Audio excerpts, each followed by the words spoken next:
إن الحمد لله نحمده ونستعينه ونستغفره ونعوذ بالله من شرور أنفسنا وسيئات أعمالنا من يهده الله فلا مضل له ومن يضلل فلا هادي له أشهد أن لا إله إلا الله وحده لا شريك له وأشهد أن محمدا عبده ورسوله أما بعد. Пайгамбарыбыз саллаллаху алейхи вассалам өз үммөтүнө көптөгөн жакшылык сооптуу иштерди калтырып үйрөтүп кеткен. Адам баласы колунан келишинче ошол нерселерди үйрөнүп, амал кылып жүргөн болсо жана башкаларга жеткирген болсо, эки дүйнөдө чоң жакшылыкка жетет жана бул дүйнөдө көптөгөн соопторго ээ болуп, Аллах субхана тааланын алдында жүзү жарык болот.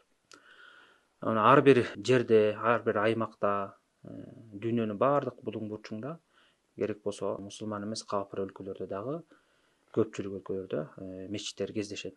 Анан ар бир мусулман эркек аялбы күнү түнү азанды угабыз. Мына ошол азанга байланыштуу кээ бир маселелер бар. Мына ошолорду алып үйрөнүп алалы. Анткени бул күнүмдүк кайталанып турган Аллах субхана тааланы даңазалап, улуктап намазга чакырган бул чоң зикир да азан. Мунун өзүнүн маани маңызы бар. Анан ошону уккан кезде ар бир мусулман ошо пайгамбар саллаллаху алейхи вассалам бизге үйрөтүп кеткен, калтырып кеткен жакшы сооптуу иштери бар. Ошолорду аткарып жүргөн болсо, аябай чоң жакшы соопторго жетет. Мына башында айтып кеттик, азан деген эмне дегенде, бул азан деп ошо намаздын убактысы киргенде Аллах субхана тааланы даңазалап улуктап, ошо намазга чакырууну азан деп айтабыз. Азан ошо күнүнө 5 маал чакырылат. Анан ошол азан айтып аткан адам негизинен ошо аманатка так намаздын убактын жакшы билген, анан кечиктирбей айткан ишеничтүү адам болуш керек. Негизи кайсы аймакта болбосун, ар бир аймактын элдери өздөрү ушул арасынан азанды жакшы айта турган, аманатка бекем адамды тандап алыш керек. Албетте өзү татыктуу болбой туруп эле мен айтам деп эле азыркы заманда көп кездешкенде эле ар ким эле жунуп эле айта берген туура эмес. Ошого татыктуу, ошону билген адам болуш керек. Тамгаларды туура чыгарган, так айткан, кемчиликсиз айткан. Буларды да иншалла өзүнчө баса белгилеп айтып кетебиз. Биринчиден, пайгамбар саллаллаху алейхи вассаламдын бир жакшы хадиси бар. Абу Саид аль-Худри деген сахаба риваят кылат. Ошол киши бир ушу талаада көп жүргөн, ушу кой багып, кой менен алек болгон кишиге насаат кылып айтат да. Ошол адамга мындай деп айтат, ошо Абу Саид аль-Худри деген сахаба: сен ушул кой жандыгын жактырат окшойсуң, ошо талаада жүрсөң дагы, кой кайтарып жүрсөң дагы, намаздын убактысы киргенде азан айтып үнүңдү бийик көтөр. Анткени сенин ошо чакырган азаныңды адам баласы болобу же жин болобу, Муслимдин риваятында бактарак болобу, таш болобу, Бухаридин риваятында болсо, эмне нерсе болбосун ошону укса, ошол сага кыямат күнүндө сага күбөлүк өтөт деген да. Ошо аябай чоң сооптуу иш. Ошондуктан намаз окуган адамдар кайда жүрбөсүн, талаа түстө жүрөбү же жумушунда жүрөбү, эгерде мисалы мечитте окуй албай калган болсо, мечитте азан чакырылат да, ошондо үйүндө болуп калабы же башка жерде болуп калабы, өзү жалгыз болсо дагы азан айтып намаз окуганын сообу аябай чоң да. Ошону колдон келишинче тирилтиш керек. Үйдүн ичинде деле азан айтып туруп, сыртка чыгыш шарт эмес. Сыртка чыгып айтып койсо эле жакшы, үйдүн ичинде деле азан айтып окуй берсе болот. Же жумушта, же контордо, башка жерде, же талаа түстө, мусафир болуп жүргөн кезде, машина айдап баратып дегенде. Кээде мисалы суук күндөрү машина айдап баратып, балким түшө албай калышы ыктымал адам баласы, ушундай суроо келет, суукта кантем дегенде, ошол ордунда туруп эле айтып койсо деле өтө берет. Албетте азанды туруп алып айткан жакшы, бирок отуруп ошо машинада кетип баратып токтоп, азанын айтып анан намазын окуп койсо, бул аябай сооптуу иш. Ошондуктан ушундай нерсе жакшылап көңүл буруп, дайыма аткарганга амалдаш керек. Бул эмне элестетип көрүңүздөр, канча деген Аллах субхана тааланын ошо махлуктары бар. Ошолор ошо азанды угуккан болсо, ошо кыямат күнү биз үчүн күбөлүк өтөт да. Ошо жакшы соо иш. Анткени мына азандын маанисин баягы кийинки маселелерде айтып түшүндүрүп кетебиз, Кудайым буйрса. Андан кийин хадисте пайгамбар саллаллаху алейхи вассалам айтып атат, Абдуллах ибн Амр ибн Ас деген сахаба болгон. Ошол пайгамбар саллаллаху алейхи вассаламдан риваят кылып мындай деп хадис айтып атат да, бул Муслимде келет. Силер дейт, азанчыны укканда, ошол азанчы эмне деп айтып аткан болсо, ошондой кылып кайталагыла. Андан кийин азан бүткөндөн кийин мага салават айткыла дейт пайгамбар. Ким мага бир салават айткан болсо, Аллах субхана таала ага 10 салават айтат дейт. Аллах таала пенделерине салават айтуусу бул ошо пендесин мактап, ырайымын алып, периштелердин алдында даңазалануу, Аллах таала салават айт деп түшүнсөк болот да. Көрүңүздөр, ким пайгамбарыбызга бир салават айткан болсо, Аллах субхана таала ошол пендеге 10 салават айтат. Андан кийин айтып атат. Андан кийин ошол салават айткандай мен үчүн васыйла сурагыла. Васыйла деген эмне дегенде пайгамбар саллаллаху алейхи вассалам өзү түшүндүрөт. Васыйла деген бул бейиштеги бир чоң даража. Ал ошо Аллах субхана тааланын пенделеринин арасынан бир эле пендесине берилет. Мен ошол пенде болуп калышымды үмүт кылам деп атат да пайгамбар саллаллаху алейхи вассалам. Анан ким ошо мен үчүн ушу васыйла сураган болсо, ага менин шафаатым жетет деп пайгамбар саллаллаху алейхи вассалам айтып кетти. Шафаат деген түшүнүктүү болуп айтып коеюн, баарыбыз көп эле угуп жүрөбүз. Шафаат деген ушу пайгамбар саллаллаху алейхи вассалам кыямат күнү элдер кафир мусулманы баардыгы тирилип Алла тааланын алдына барганда ошо өзүнүн үммөтүнө ортомчу болуп үммөтүнүн кызыкчылыгы үчүн Аллах субхана тааланын алдына барып суранып жалбарганды шафаат деп айтабыз да. Пайгамбар саллаллаху алейхи вассалам көптөгөн орунда да шафаат кылат. Мына ошолордун бири элдин баары чогулуп баягы Аллах субхана тааланын сотун күткөн кезде аябай көп убакытка турат да, канча миң жылдар бою турат да. Ошол кезде сотту баштасын деп элдин баары жалдырап келгенде пайгамбар саллаллаху алейхи вассалам Алла таалага барып сажда кылып, суранып, жалдырап ошо сотту баштаганга шафаат кылат да, суранып.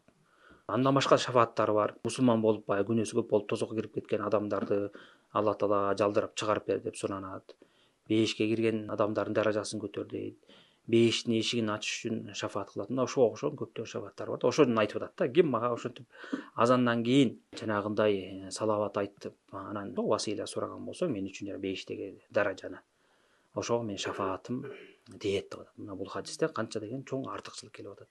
Анан ошол васыйланы биз кантип сурайбыз? Ошо даражаны. Бул жөнүндө пайгамбар саллаллаху алейхи вассаламдын ачык айкын хадиси келген да.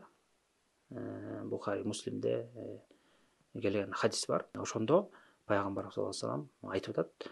Ошо силер азанды уккандан кийин мага дуа кылып, ушундай дуаны айткыла деп. Ал дуа баарыбыз эле билип жүргөн. اللهم رب هذه الدعوة التامة والصلاة القائمة آت محمدا الوسيلة والفضيلة وبعثه مقاما محمودا الذي وعدته деген дуада. Мына ушул дуаны айтыш керек. Мынан эми ушул хадистен, эки хадистен биз эмнени түшүндүк?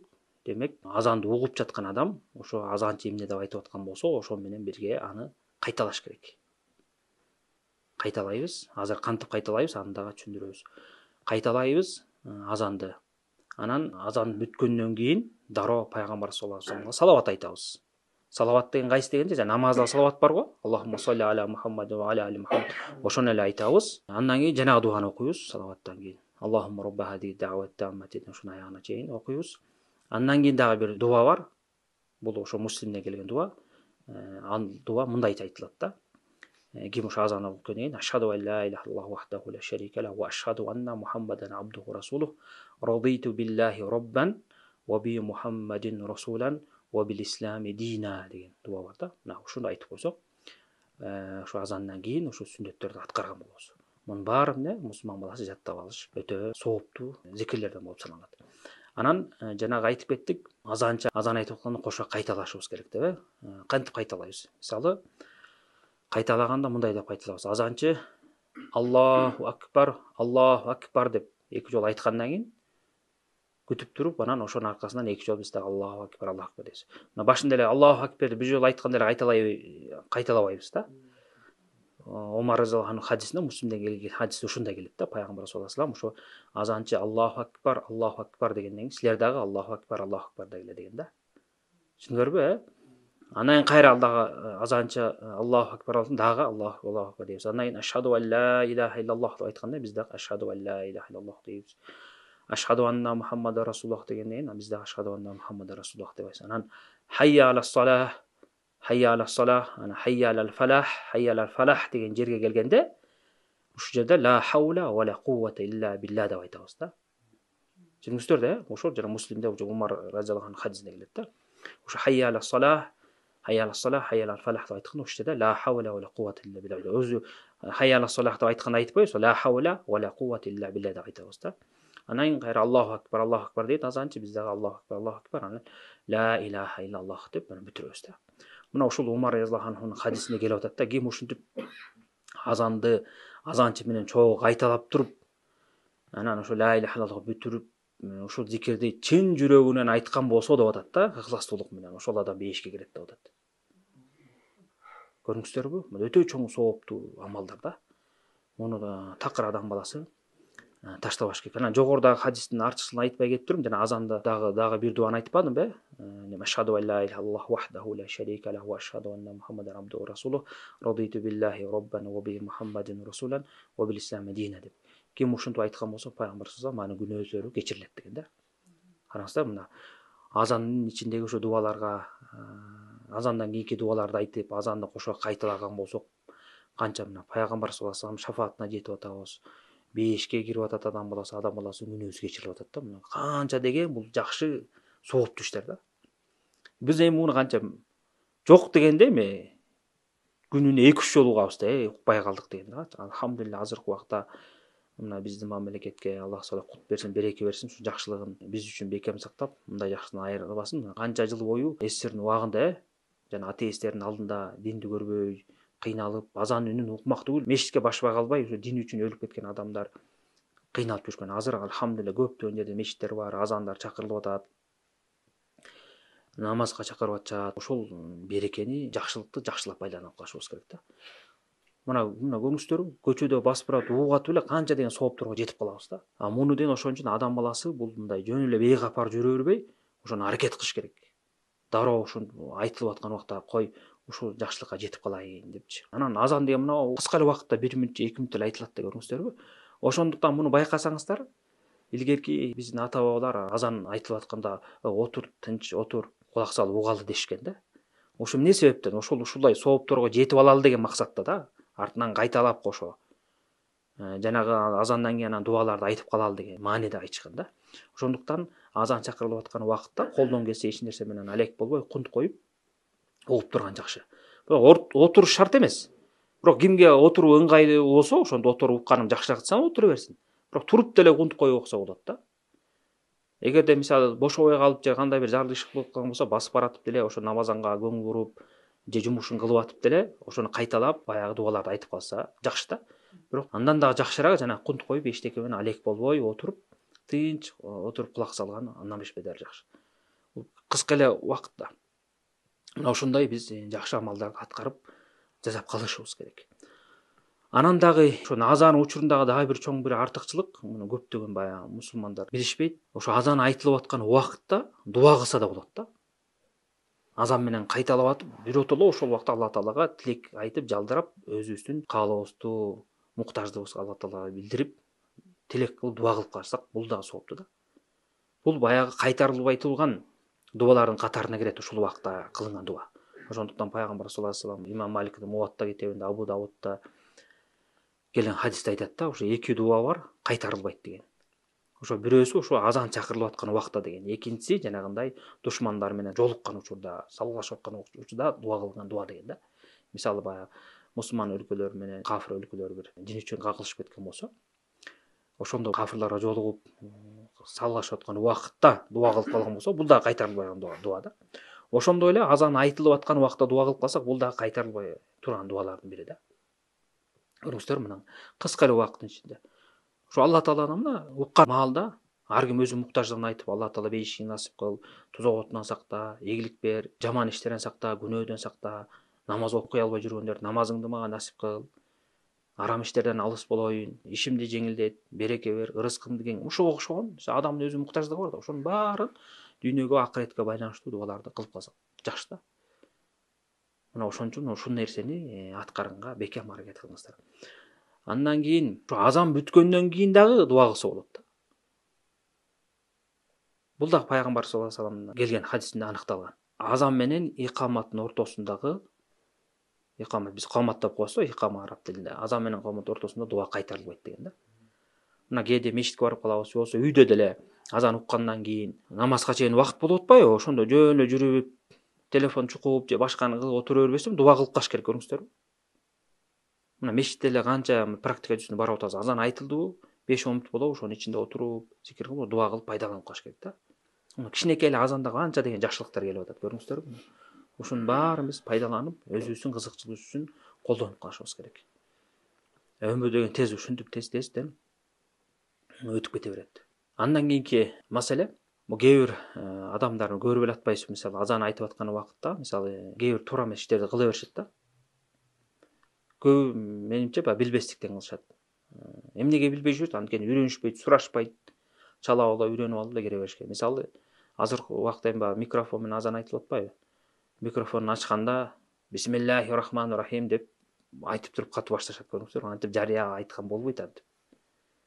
Биринчиден бисмиллахи рахмани рахим деп айтылбайт. Баардык жакшы ишти кылып атканда бисмилля деп айтылат. Бисмиллахи рахмани рахим деген уже Куран окууда айтылат да. Ошо баардык жакшы ишти баштарда тамак аш ишердин алдында айтыла турган нерсе бул бисмилля. Ушу менен айтылат, бисмилля деп айтылат. Адам баласы эгерде кандай жакшылык иш кылган аткан болсо, ошонун ичинен эле айтат да. Ошонун үчүн азан да. Айткысы келсе, ичинен эле айтыш керек, аны жарыя салбаш керек. Бул биринчиден. Экинчиден жанагы азанды айтып атканда көп каталар менен айтышат да. Мисалы, кээ бирөөсү азанды айтып атып, Аллаху акбар, кошуп айтып коет да, Аллаху акбар депчи. Бет өзүнчө бөлүп ашка Аллаху акбар деп айтыш керек да. Көрүңүздөр, ошону кошуп салат. Кээ бирөөсү жолдошу ушу Аллаху акбар деп айта албай, Аллаху акбар деп созуп коет. Бул өтө мааниси такыр бөлөк болуп кетет бул. Ким атайлап ушуну Аллах субхана тааланы жаманда сөгүү катары айткан болсо, динден чыгып кетишти ал. Бул өзү сөз билбестен созуп коюп атат да. Сөз неменин мааниси өзгөрүп кетет да, акбардын. Акбар деген кабар деген сөздүн акбар деген көпчүктүрү да. Бул жанагы барабан деген маани чыгып калат да. Көрүңүзбү? Аллаху акбар деген Аллах улук деген сөз да. Аллаху акбар. Тигилер болсо Аллаху акбар деп созуп коюшат да, быны созуп коюшат. Бул туура эмес. Кээ бирөөсү болсо Аллаху деп айта албайт, Аллаху деп ушинтип созуп айтышат да. Суроо берип аткандай болуп. Мына көрүңүздөр, ушундай каталар. Ошондуктан баягы адам баласы аманатты мойнуна алып атканда ушунун баарын тактап үйрөнүп алып аны айтыш керек. Мына угуп атканда хайя ала салах дегенди айта албайт кээ бирөөсү. Хайя ала саллах десет. Андай эмес. Хайя ала салах намазга чакыруу да. Хайя алал фалах дегенде хайя алал фаллах дешет. Андай да туура эмес. Фаллах десең ал деген дыйкан деген сөз болуп калат да. Ал фалах деген ийгилик, кутулуу дегенди билдирет да. Ийгилик кутулууга чакырып атпайбы? Көрүңүздөр, ушинтип туура эмес айтып атышат. Ошондуктан баягы эскертип азан айткандарга колдон келишинче түшүндүрүп коюп туруш керек. Андан дагы кызыгы азыркы убакта көп тараган бидаттардын бири азанды жана оңго салып созуп ыр сыяктуу кылып айткандар. Созулгон деп андай кылып азан айткан болбойт. Бул азан деген Алла тааланы улуктоо зикир да, аны да оңго ырдын ордуна салып айткан болбойт да. Азыркы адамдар бири-бирин туура эле баланчанын үнү жакшы экен, ушинтип айтып атат деп эле кыла беришет. Бул такыр туура эмес да.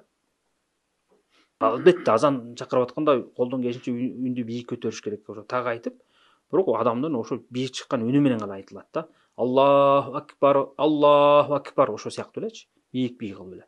Жанагынтип оңго сандып созулгондуктан болбойт. Ар кандай оңдорун салып айткан такыр туура эмес да. Андан дагы азанга байланыштуу дагы бир башка бидаты мына быйыл эле укпай калдым, мындан 2-3 жыл мурун уккадым го, жанагы азан жөнүндө жарыш деп. Угуп калдыңыздар беле? Элдер чогултуп кимдин үнү бийик экен, ана ошентип азан ал жерде канча азан туура эмес айтылып атат. Намазга чакыруу эмес, жөн эле бири-бири менен жарышуу, оңго салып ыр сыяктуу айтышып, анан ошолорго ким утса байге берип, бул адам жакшы айтат экен деп, мындай нерсе туура эмес да, бул диндеги бидат нерсе. Анткени бул азан деген бул Алла тааланы улуктап, зикир кылып намазга чакыруу. Биринчиден ал жерден намаздын убактысы болгон жок, жөн эле уюштуруп атышат. Экинчиден ошол азанга жарыш уюштуруу шариатта бар болгон болсо, пайгамбар саллаллаху алейхи вассалам эч жагы эле уюштурмак аны. Сахабаларын чогултуп келип, баарыңарды жарыштырайын, кимдердики жакшы болду экен деп, ана байге берем демек. Сахабалар өздөрүнүн балдарына, ошо өздөрү таалим берген табигиндер уюштурмак да. Бул диндеги жок нерсе. Ошондуктан Айша энебиздин хадисинде ким биздин динибизге динде жок нерсени киргизген болсо, ал өзүнө кайтарылат деп атат. Бул диндеги жаңылык нерсе. Ким жакшылыкка жетем, Аллах субхана таала ыраазы болгондой мен Алла таалага сыйынам деген болсо, анда пайгамбар саллаллаху алейхи вассалам сүннөтүнө эришиш керек. Өзүнүн ою менен, каалоосу менен динге ар кандай жаңылыктарды киргизе берген болбойт. Дин кандай келсе ошондой кылып амал кылыш керек. Бизге динде таза кылып көрсөтүп жеткирип берген пайгамбар саллаллаху алейхи вассалам. Алар пайгамбарыбыздан таза динди үйрөнүшүп бизге жеткирген сахабалар, андан кийин табигиндер болгон. Ахлу суннанын алымдары. Мына ошолор кантип айтып кеткен болсо, ошондой кылып динди кармаш керек.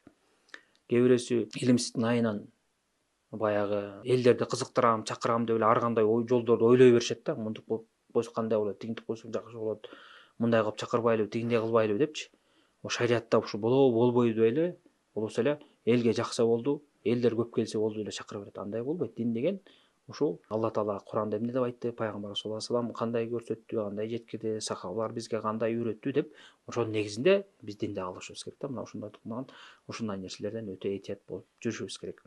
Анан башка адамдарга дагы жеткиришибиз керек ушундай нерселерди. Анан мына азан айтылгандан кийин дагы кылына турган иштер ошол азан менен икаманын ортосунда дуа кылат деп аны айтып кеттик. Намаз окуса болот. Пайгамбар саллаллаху алейхи вассалам айткан, ошо ар бир азан менен икаматтын ортосунда намаз бар деген да. Ким кааласа деген. Мына мында көп адамдар кылышпайт да. Ошо азан айтылгандан кийин намазга чейин, икамат айтылганга чейин жокто энди 2 рекет намаз окуп койсо, бул сооптуу иш, мустахаб намаздардан да. Колдон келсе ошону аткарса болот. Мына бул дагы ошо Бухари Муслимде келет. Бухаринин хадисинде болсо, шам намазынын алдында намаз окугула, шам намазынын алдында намаз окуп 3 жолу айтып бер, үчүнчүсүндө ким кааласа деген да. Бул баягы мустахаб сүннөт намаз болуп саналат. Баарыбызга белгилүү болгондой, сүннөт намаздардын ар кандай даражалары бар да. Жана биз парызга байланыштырып күнүнө 12 рекет окуп атпайсызбы? 10 же 12 рекет, Ушуну раватип деп коет да. Ратиба деген жекелик түрү, раватип деп көптөр ошо раватип сүннөттөр деп коет да. Мынчы бул парызга байланган бекем сүннөттөр да. Булардын даражасы артыктуулугу чоңураак. Биз айтып аткан ошо азан менен икаматтын ортосундагы намаз, же азандан кийинки намаздар бул мустахаб, бирок тиги даражасы жетпесе да, бирок мустахаб намаз да. Адам такай окуп жүрбөсө да ошо колунан келген убакта, эстеген убакта кээде окуп койсо аябай сооптуу иш. Мына ушундай нерселерди чыгарбаш керек да колдон. Мисалы, үйдө өзүбүз азан айтып калсак, же мечиттен угуп калдыкпы, ошол жерден 2 рекетинде окуп туруп, андан кийин намазды баштап окуй беребиз. Же мечитте болуп калдык, азан айтылып калдыбы, 2 рекет намазды окуп коебуз. Анан кээде мисалы азан айтылганда мечитке кирип калабыз да, мечитке кирип калганда мечит акысы бар, анан ушуга окшогон намаздар бар да. Анан ошо сүннөт жана ратиба сүннөтүн окусак, бул ушул намаздар ошонун ичине кирип кете берет да. Мисалы, түшкү намазына кирип калдык деп коелу, бешим намазынын алдында. 4 рекет сүннөт бар да. Ошону окусак эле, ошол жанагы азандан кийинки намаздагы мечитте учурашып тахиятул масжид, ошонун баары тең ошол намаздын ичине кирип кетет да. Кээ бир адамдар көрүп калдым, мына бөлүп окушат да, убакытты бөлүп атып, намаздан кечирип калышы ыктымал да. Ошондуктан ошо сүннөттү ниет кылып койгон болсок, калгандары ошонун ичине кирип кете берет. Эгерде ал эртерээк келип, мисалы, сүннөтүн окуп отурган сайын азан айтылса, туруп андан кийин 2 рекет окуп койсо жакшы да. Кыскасы, ошо азан менен икамат ортосунда ушундай намаздар бар. Ошону жакшылап билип, анан амал кылса, бул өтө жакшы. Анан акырында азандын кыскача маанисин түшүндүрүп, анан ошо менен сабагыбызды аяктайлы. Мына башында айтып кеттик, бул азан деген ушул намазга чакыруу. Намазга чакырганда биз ушул Алла Тааланы улуктап, даңазалап чакырып атабыз. Мына башында эле Аллаху акбар 4 жолу айтып атабыз. Алла Таала улук деп, Алла Тааланы даңазалап атабыз, мактап атабыз. Андан кийин күбөлүк өтүп атабыз. Ашхаду ва ла илаха иллаллах. Таухидке күбөлүк берип атабыз. Мен күбөлүк берем, ушу Алла Тааладан башка сыйынууга татыктуу зат жок деп айтып атабыз. Элге жарыя салып. Муну да 2 жолу айтып атабыз. Андан кайра ушу Аллах субхана тааланын ибадаттагы жалгыз зат экенине күбөлүк берип, мен жалгыз ушу Алла Таалага сыйынам деп күбөлүк бергенден кийин, ашхаду анна Мухаммадар расулуллах. Күбөлүк берем, Мухаммад Алланын элчиси деп күбөлүктү айтып атабыз. Аны да 2 жолу, Мына ушинтип шахадатты айткандан кийин анан хайя аля сала, намазга келгиле деп чакырат. Хайя аля сала ошо намазга келгиле деген сөз да. Намазга келгиле деп 2 жолу айтып атабыз. Хайя алал фалах, кутулууга, ийгиликке келгиле деп атабыз. Анткени албетте ким намазга келип Алла Таалага сыйынган болсо, тозоктон кутулат, баледен, сыноодон кутулат. Аллах субхана тааланын жүзү жарык болуп, эң чоң ийгилик Алланын ыраазылыгына жетип бейишке кирет да. Анан кайра Аллаху акбар деп Алла Тааланы улуктап даңазалап туруп, ла илаха иллаллах деп бүтүрүп атабыз. Алла Тааладан башка сыйынууга татык зат жок деп. Көрүңүздөр, азандын мааниси мына. Угуп атканда кандай көңүл бурсак, кандай жакшы чоң зикирлер айтылып атат. Ошону ар бир айткан сөзүн жанагы канча деген сооп, канча деген жакшылык алып келет бизге. Ошондуктан мына адам баласы мына ушундай күнүмдүк кайталанып аткан, ушундай эбегейсиз соопту алып келип аткан ушундай жакшылыктарды кол кетирбеш керек да. Үйрөнүп. Ошондуктан силерден сураныч, дубаларды чыгарып койдук каналга. Ошондон жаттап, кандай кылыш тартиби менен айтып бердим. Андан кийин дагы бир дубасын иншалла чыгарып коебуз. Ошолорду жаттап алып, анда амал кылып, андан башка дагы ушул жерде айтылган жакшы иштерге амал кылыңыздар. Аллах субхана тағала баарыбызга ийгилик берип, сооптуу иштерден биздин баарыбызды айырбасын. Аллахумма салли ва саллим ала набийина Мухаммад ва аля алихи ва сахбихи ажмаин.